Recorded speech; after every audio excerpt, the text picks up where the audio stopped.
This song, like all our songs, are dedicated to children.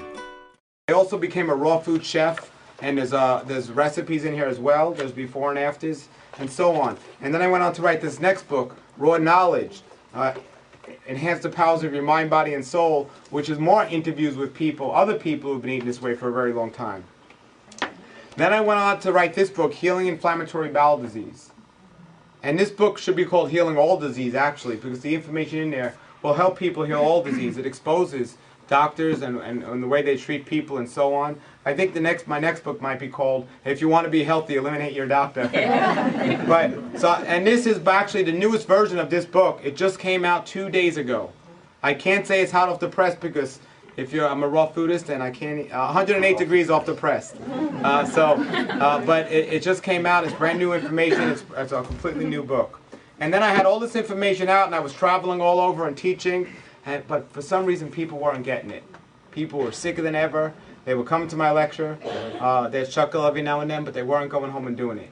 I wanted them to get this. So I just kept looking for the answer and looking for the answer. And it was about 6 years ago. I was in Michigan giving a lecture. And at the end of the lecture, a fellow came to me and said, "Paul, your book is the second best health book I ever read." And I was curious to know what the first one was. And he said, "Not only will I tell you, I'll give you one on 2 conditions." He said the first condition is that before you develop an opinion about the book, you read the whole book. I said, "How can I develop an opinion about it unless I read the whole book?" He said the next condition is, if you don't like it, you give it back to me, but if you like it, you tell other people about it. I said, "That's fine, give me the book." He gave me the book and I read the whole book, and I have to agree with him, it's the greatest health book ever written. The book was the Bible. And I found more information about health in that book than any other book ever written. And I was upset. The reason why is because 10 years prior to that, I was sitting in some doctor's office and somebody told me the same thing. And I said no thank you at that time and I didn't read it. I would have saved myself a lot of time and a lot of money and a lot of pain if I would have read it back then. All this information that it took me years to learn about health and nutrition and about what foods are best for the body and when to eat them and how to eat them and other aspects of health, the emotional and spiritual aspects of health, was all there in this one great book. But then I ran into a problem because I started to teach in churches. And to my disappointment, thinking everyone would be healthy in these places because they had this great health book right in their hands, I saw more prayer for the healing of disease than any other topic. And I was like, what is wrong? If these people have such a great health book, how come they're not getting better? And I didn't understand. Then I realized information alone without information and knowledge without action means very little. We can't just know it. We have to take action and carry it out. And that's what people weren't doing. They had the information, but they weren't taking action to follow it. So I said something was really wrong here. So I ended up writing this book, Health According to the Scriptures, which talks about the health message found in the Bible, and it has all these scriptures in here that talk about a lot of the principles we're going to cover today in my new lecture. So I wrote that book, and I was done with writing. I wasn't going to write any more. And my personal story was becoming too long, so I had to stop inventing new things. So then what happened was I started learning the 3 true methods of healing. We're not taking drugs by the doctor, but it was the herbs, the oils, and the prayer. That's what it said in the scriptures, and that's what every health book I've ever read confirmed. The 3 methods of healing are herbs, oils, and prayer. Hippocrates said himself, "Let food be thy medicine." The scriptures say themselves, the medicine is in the herbs. The essential oils that come from the flowers and the herbs, that's the medicine that'll heal us. And the prayer is the greatest thing to heal us. And not only heal us, people always ask me, how can I get my family or my friends to eat this way? I just keep to see annihilating them. Every time I try to tell them what to do, they get more pushed away. And here's my answer. You tell them once and you pray for them many times. That's it. And that works. You tell them one time and pray many times. It's the opposite of what I used to do, and I turned more people off than I care to mention about this. So then I was doing all that, and as I started praying, this name kept coming up in my mind. I kept hearing this name over and over again. And then I remembered one morning what that name was from. I had read a health book years prior to that, and it was an excellent health book. It was probably one of the greatest health books I have ever read until I had read the scriptures themselves.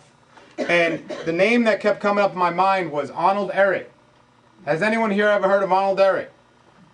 And the name of the book that I read was this book here, probably the greatest name for a book ever written, The Mucusless Diet Healing System. If that's not a great name for a book, I don't know what is. The Mucusless Diet Healing System. And he wrote another book called Rational Fasting. Like there's any other kind of fasting, right? Rational Fasting. And then he has this book. They found this in his manuscript and translated it after he had passed on, The Cause and Cure of All Human Illness. So then he had this book out as well. And Arnold Ehret was a fellow that came from Germany, and as a young man he was very sick in the late 1800s, early 1900s. And he cured himself naturally by following the methods that we're going to talk about today in the principles of this lecture. And he came to the United States to teach everyone about this message as well.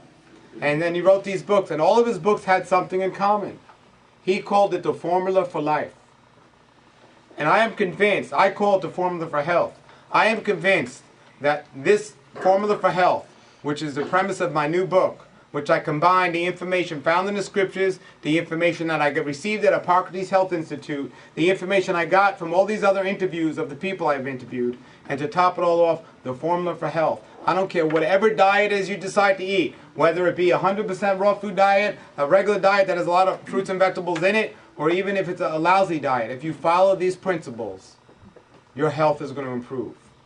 We're going to talk about the formula for health this evening. Before we get to this formula, I want to talk about what's going to motivate people the most to be healthy. Because I've learned from my doctor that opposites attract. I've learned from my doctor, if you tell somebody to do something, they like to do the opposite. People seem to be interested in the opposite. My doctor was so bad, not only did everything she told me to do have an opposite effect, but even the names of the things she told me to do have an opposite effect. I'll never forget, I was taking a test. The doctor wanted to run some tests on me and everything else. I got to tell this little story here to understand about opposites. The doctor told me we're going to have to take some tests. And remember, I didn't know anything about health and nutrition at that time. And it was the first time in my life I ever heard of the words, we're going to have to clean you out. And I didn't know what that meant. I'm thinking, I got health insurance, so it's not going to be a problem.